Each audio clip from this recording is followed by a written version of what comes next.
আমার আগের পাসপোর্ট হারিয়ে যাওয়ার কারণে নতুন করে আবার পাসপোর্ট করার জন্য পাসপোর্ট অফিসে গেলাম। সব কাগজপত্র চেকিং শেষ করে আমি সিগনেচার দেওয়ার রুমে গেলাম। রুমে ঢুকার পর এক ঊর্ধ্বতন কর্মকর্তা আমাকে জিজ্ঞেস করলেন, তোমার মার্কা কি? আমি এমনিতেই দানের শীষে বুট দেই, তাই বললাম দানের শীষ। আমার কথা শুনেই তিনি রেগেমেগে চিৎকার করে বললেন, এইখানে কি মস্করা করতে আইছো? আমার সব কাগজপত্র ঠিকঠাক থাকলেও তিনি বললেন, তোমার কাগজপত্রে ভুল আছে, এগুলো ঠিক করে আবার নিয়ে এসো। মন খারাপ করে আমি বাইরে চলে এলাম। ঠিক তখনই হঠাৎ করেই একজন দরবেশ বাবার ডাক পেলাম। তিনি জিজ্ঞেস করলেন, হে বৎস, মন খারাপ করে কোথায় যাচ্ছ? তোমার কি লাগবে বলো। আমি তাকে সব খুলে বললাম, বাবা আমার আগের পাসপোর্ট হারিয়ে গেছে, তাই নতুন করে পাসপোর্ট তুলতে এসেছি। সবকিছু ঠিকঠাক করেই আজকে এসেছি, কিন্তু তবুও নানা অজুহাত দেখে ওই কর্মকর্তা বললেন, আমার কাগজপত্রে ভুল আছে। আমার এই কথা শুনে দরবেশ বাবা বললেন, হাক মৌলা, দেখি তোর কাগজপত্রগুলা। তিনি কাগজপত্রগুলো দেখে বললেন, তোর কাগজপত্রে তো কোনো মার্কা নাই। এরপর তিনি আমার সব কাগজপত্র ছিঁড়ে ফেললেন। আমি হতবাক হয়ে গেলাম। তারপর তিনি আমাকে নতুন ফর্ম দিয়ে বললেন, এটা পূরণ কর। তখন আমি একটু ভয় পেয়ে বললাম, বাবা আমি তো অরিজিনাল কুমিল্লার রসমালাইয়ের মতো খাঁটি ফার্স্ট ক্লাস গেজেটেড কর্মকর্তার মাধ্যমে সত্যায়িত করেছিলাম, আবার গেজেটেড কর্মকর্তা পাবো কোথায়? দরবেশ বাবা তখন হেসে বললেন, আমার চেয়ে বড় কর্মকর্তা এই জগতে আর কে আছে রে? তুই পূরণ কর, এই মার্কাই তোর কাজ করে দিবে। মার্কা বলতে আসলে বাবার জিমেল আইডি। আমি ফর্ম পূরণ করে বাবার হাতে দিলাম। বাবা তখন বললেন, হাদিয়া দিয়ে ছবি তুলতে যা।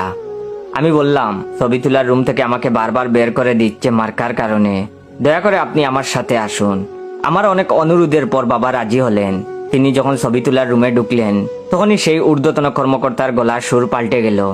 এরপর সব কাজ খুব সহজেই শেষ হয়ে গেল। বাইরে এসে আমি বাবাকে বললাম, বাবা আপনি মানুষ নন, জীবন্ত অলি। আমি যতই চেষ্টা করলাম ওই কর্মকর্তার মন গলাতে পারলাম না, অথচ আপনি শুধু একটা মার্কা দিলেন আর আমার ভুল কাগজপত্র ঠিক হয়ে গেল। বাবা তখন হেসে হেসে বললেন, এসব তুই বুঝবি না রে, টাকা দে, উপরওয়ালাকে দিয়ে আসি। 5,700 টাকা সরকারি ফি আমি আগেই অনলাইনে দিয়ে দিয়েছিলাম। এখন বাবার হাদিয়া 2,000 টাকা। প্রথমে বাবা আরো বেশি টাকা চাইছিলেন, কিন্তু অনেক বোঝানোর পর 2,000 টাকায় ডিল হলো। এই টাকার ভাগ শুধু বাবার নয়, ভাগ পাবে বাবা, তার বাবা, তার বাবার বাবা পর্যন্ত। আমি বয়ে কাঁপতে কাঁপতে বাবাকে জিজ্ঞেস করলাম, বাবা আমার এই ভুল কাগজপত্রগুলো কি ভবিষ্যতে আমাকে কোনো ঝামেলায় ফেলবে? বাবা তখন হেসে বললেন, তুই বড় বোকা লোক রে। ওই ঊর্ধ্বতন কর্মকর্তার চোখে যখন আমি 2টা কসকসে নোট দিয়ে চাপ দিয়ে ফু দিব, তখনই তোর সব কাগজপত্র ঠিক হয়ে যাবে। সবই উপরওয়ালার লীলা খেলা।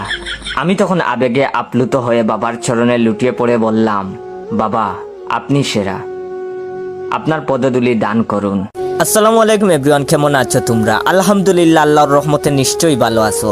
আজ আপনাদের মধ্যে নিয়ে আসলাম আমার জীবনের সাথে ঘটে যাওয়া পাদ নিয়ে একটা করুণ কাহিনী।